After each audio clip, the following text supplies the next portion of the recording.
Hello and welcome to Pearl Magazine. With recent new waves of COVID-19 hitting various countries, air travel continues to be restrictive. Passengers want the basics of safety and hygiene guaranteed. And for those who are ready to hop on a plane, they'll have to wait to find out where they're allowed to go. It's still not clear what routes people can fly without quarantine, leaving the travel industry and globetrotters in despair. Flight training for crew of Hong Kong Airlines. The youngsters practice for every contingency to make each flight as safe as possible. But one contingency no one expected was a virus no one had ever heard of before. The new coronavirus has infected over 14 million people worldwide. It's killed more than 500,000 and counting. In the fallout, countries closed their borders to stem the spread. That crippled global air travel, grounding thousands of passenger jets.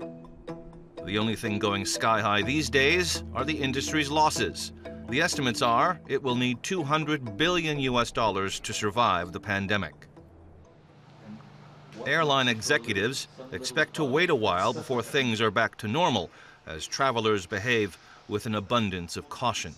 A recent IATA report said that 60% would wait 1 to 2 months until the pandemic is contained, and 40% would wait up to 6 months. 8 months out, 12 months out. 12 months out, are we going to be back to normal? I think it will be longer than 12 months. I think the prediction generally in the industry is that we won't get to 2019 levels until 2023. Places like New Zealand, South Korea, and Taiwan managed to largely quell their outbreaks, while other countries like Brazil and the US struggle. It turns out that closures are the easy step. The devilish detail is when to unlock the gates and how quickly. Even as they grounded unused aircraft, carriers began an effort to ease passenger anxiety. They decontaminated their cabins, trying to entice people who had to fly onto their planes. The COVID era has spawned many new safety procedures that airlines never had to think about before. So what have you tried to do to change people's habits on the inside of the cabin? Well, there's amended procedures for boarding. So we are boarding customers in smaller groups to avoid overcrowding. And probably one of the biggest changes, apart from wearing masks or making that mandatory, is disembarking the aircraft at the end of the flight. The tradition of standing up as soon as the seatbelt sign comes off. Well, it's like a racing start in Shatin, isn't it? Absolutely. But what we've implemented is that to avoid, again, any overcrowding or congestion, we're actually asking customers to stay seated and then they're called by row to disembark. And that's really changed. Customer behaviour has started to change. As passenger numbers increase, are you going to have to adapt the procedures? Yeah, absolutely. There are a number of different things that you can do, but a lot of it is stuff that airlines have never done before. So some of it is trial and error and seeing what works, what customers are prepared to do and to change, and really, most importantly, what reduces any risk. And as we learn more as an industry and we share more as an industry, then we will continue to constantly review the procedures that we've got in place. Hong Kong has explored reopening to other areas with low infection rates. They've reportedly focused on creating what are being called travel bubbles, where health codes are established and quarantine restrictions eased. So far, the Hong Kong government hasn't confirmed discussions are underway with any market after we asked what metrics have to be met before a bubble could be established. Instead, it said in an email statement, the government has been reviewing the feasibility of relevant measures and will make timely adjustments in the view of the latest developments.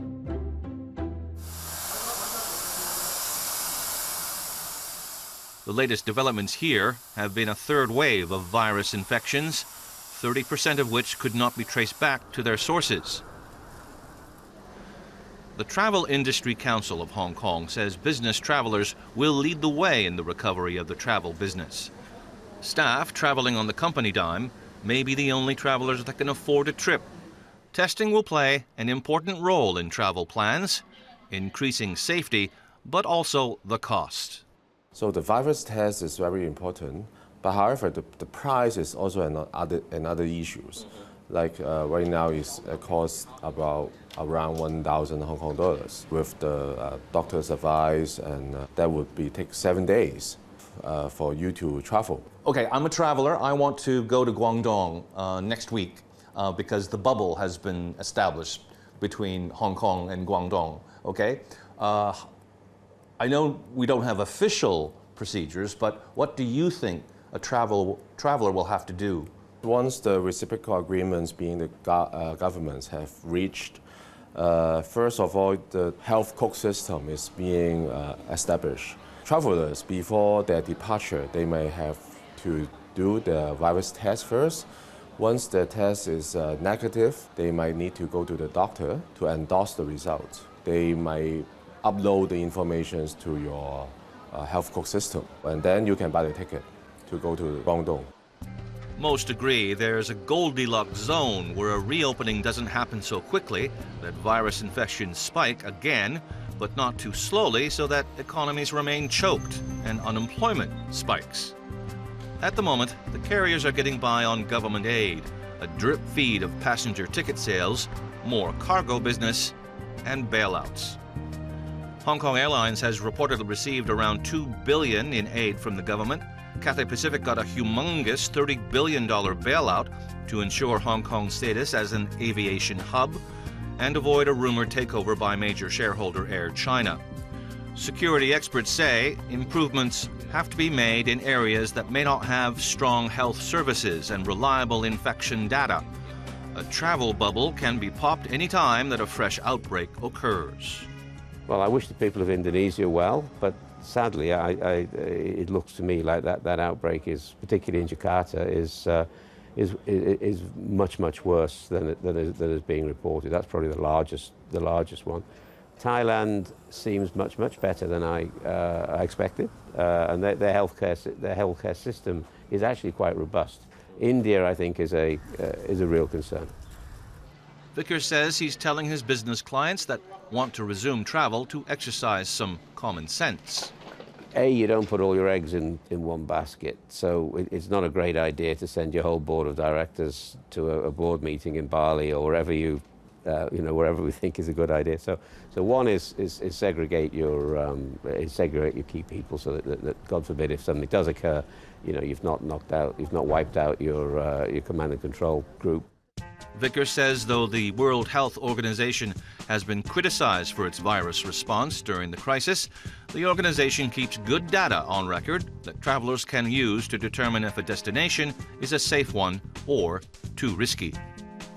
The development of any travel bubbles in the near future was dealt a blow as the SAR's number of COVID-19 infections topped 1,500. The government decided to reintroduce social distancing measures, some stricter than at the height of the pandemic.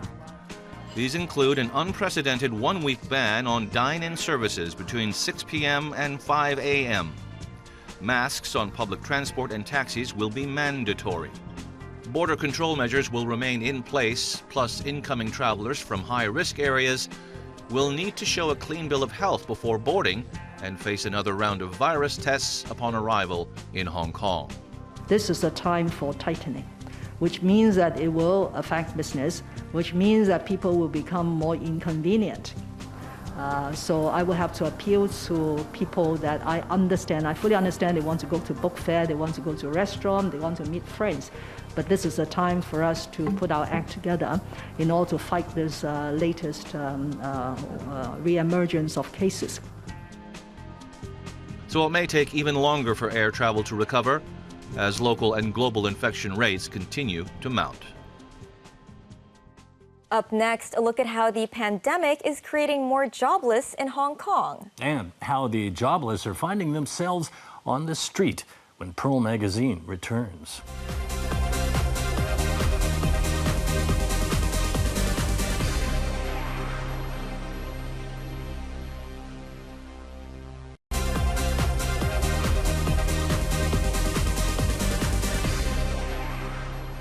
Welcome back.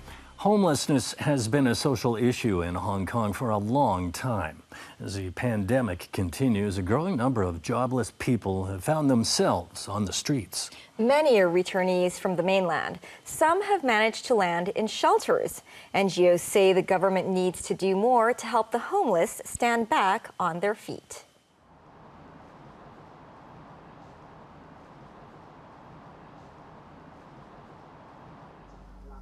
A bed, a cabinet beside it, a small fan, and a wall-mounted television. It's the only furniture 55-year-old Ah Leung has in his emergency shelter. He's living in Chungking mansions, where there are dozens of cheap hotels. I've been staying here since May. I watch TV to kill time every day. And I have these snacks. What kind of snacks? Here they are. Those are the painkillers for his severe bone disease, a vascular necrosis, which has plagued him for almost 10 years. Ah Leung once lived in Shenzhen and worked in Hong Kong. He commuted across the border every day. But the coronavirus pandemic broke this routine. I was once a delivery man. Last November, the protests soared in Hong Kong, closed some restaurants and shops. It impacted the business, and I was unluckily fired by my employer. At the same time, the physical pain in his right leg intensified. It is impossible for Ah Leung to pick up his old career again. He was running through his savings as well. I owe the landlord on the mainland 3 months' rent. It was impossible for me to live there anymore. I was forced to leave with just some clothes and a few belongings. I am a Hong Konger. I am a permanent resident here. Of course I came back when I ran into trouble. Having realized quarantine was unavoidable, he never expected he'd face even more debt. He couldn't afford the quarantine camp that cost $200 a day. A 2-week stay would be $2,800 in total. Customs officials told him the bill would be deducted from his comprehensive Social Security assistance or from his $10,000 virus payout. He made numerous rounds of calls to several social welfare associations for help. An officer said, "I can't help you if you are still in the camp. You must come to us in person to apply for the service." I called another association then. They said, "You could register for the waiting list first." Dozens of people have been on the list while sleeping on the streets for now. Those calls were all in vain. Ah Leung became a street sleeper on May 3rd, the day he left the quarantine camp. I was tramping on the streets, looking for a place to sit or sleep. When I found somewhere comfortable and was about to sleep, someone would say to me, "It's my territory." I had to give it away. His second day of homelessness was on his 55th birthday. He was devastated. I bought a crispy bun and a bottle of water for dinner as my birthday cake, and I hung around the street. I couldn't believe I had to spend my birthday like this. I was not unwilling to ask help from my friends. There was no one to turn to because of the pandemic. They would be worried about the risk of me infecting them.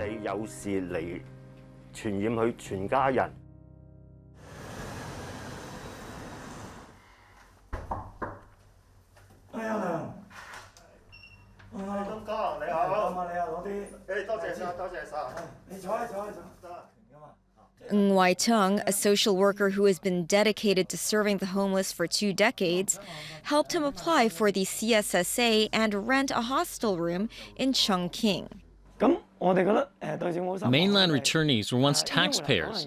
Their monthly income was over $10,000 on average, and they didn't need any social welfare before. We are disappointed that when they came back, the government didn't help and even put them in debt. Tung says he asked the government to exempt the $2,800 quarantine fee for returnees, but he was turned down. Some associations proposed to set up some kind of unemployment compensation for the returnees in need so they could have money to go through this crisis. And it gives them more time to find a long-term job. I hope the government can make it flexible.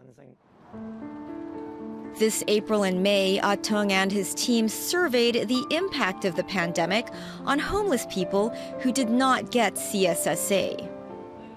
They found that 60% of them had become homeless for the first time. The average duration on the streets was 1.5 months. 90% of them have no income at all. There used to be job opportunities for casual laborers, such as in the F&B industry, cleaning and logistic work, but they were hit hard by COVID-19. Our statistics show from March to May, we've served over 300 homeless people and helped nearly 200 find a shelter. Compared to the 400 for a whole year in the past, it is really a huge increase. Every Thursday, Tung delivers necessities to the homeless in the Tung Chau Street Park. Regarded as a savior by the homeless, Tung says the government policy on the homeless needs urgent reform. Without the policy, our service is hard to improve. Why do we criticize the government? There are 4 public subsidized shelters now, but only 60% of the homeless can live there for half a year at most. The housing rent is still high half a year later. The rent for a bed space is $2,000, without windows or air conditioner, sometimes, but with phylloxera. Sleeping on the street is not good, but it is better than these awful flats. Another homeless person, Mr. Leung, is a 4-year Muk refugee. He rented a subdivided flat in Sham Shui Po just to get a residential address. But this 24-hour fast food restaurant is more like his home. The condition of the room I rent is really bad. It is way too narrow. Once you open the door, an iron stand with a board, which is the bed, is there. At least this place is a shelter from rain, and I can have a rest here. But it is not comfortable either. It is cold in the winter and always noisy. In March, as the pandemic raged, homeless Muk refugees were forced into the street after the chain announced it would close dine-in service for 14 days to encourage social distancing. It turned Mr. Leung into a genuine street sleeper. It closed the dine-in service then, but I don't want to hang around because I need light for walking. So during that 14 days, every night when it closed, I just stood or sat outside and came inside the next morning. We did a study in 2019 and found there were 448 homeless people sleeping in more than 100 24-hour joints. But now half of them have stopped the 24-hour business. And some tables are not allowed to use due to the social distancing policy. It is believed that 200 less people are sleeping there nowadays. There are no precise statistics on the current state of homeless people in Hong Kong. But Jeff Rotmeyer, a charity founder, says the homeless population has doubled. We're on the streets each and every night, showing kindness to the homeless, hopefully earning their trust. And we're seeing hundreds of new homeless individuals being forced to go outside and find a safe place to sleep. We acted quickly. Already in 2020, we have helped about 100 individuals off the streets into shelter. Hey, Joseph. And yum soy, yeah? The small street park in Tai Kok Tsui was once the home for 3 street sleepers. Jeff says his charity has taken one of them into shelter and gotten him a full-time job in a restaurant. But soon, the bench was occupied by a newcomer. I know a lot of people get upset seeing scenes like this, boxes and possessions left on benches, people sleeping on benches. Personally, I don't want anyone sleeping on a bench. These individuals, they're sleeping here for a reason. The last thing we should be doing to people in pain is judging them and just telling them to go away, because that just ends up, in death. Jeff says his ambition is to focus on the one-on-one relationship with all their homeless clients. The pain of what led to your homelessness is actually, in many ways, it's the hopelessness of how you'll ever get up again. And that's why suicide is such a huge, huge issue on the streets with the homeless. Solution is not easy. You cannot take individuals who are in that level of pain and just throw them into an apartment or give them a job and everything's going to be fine. These individuals need care. They need love. They need friendship, just like we all do. He opened various classes for homeless people to help them develop friendships and to raise themselves up. But the process is never easy. Ah Leung is trying hard to regain a normal life. He relies on some free meal tickets and discount coupons for food.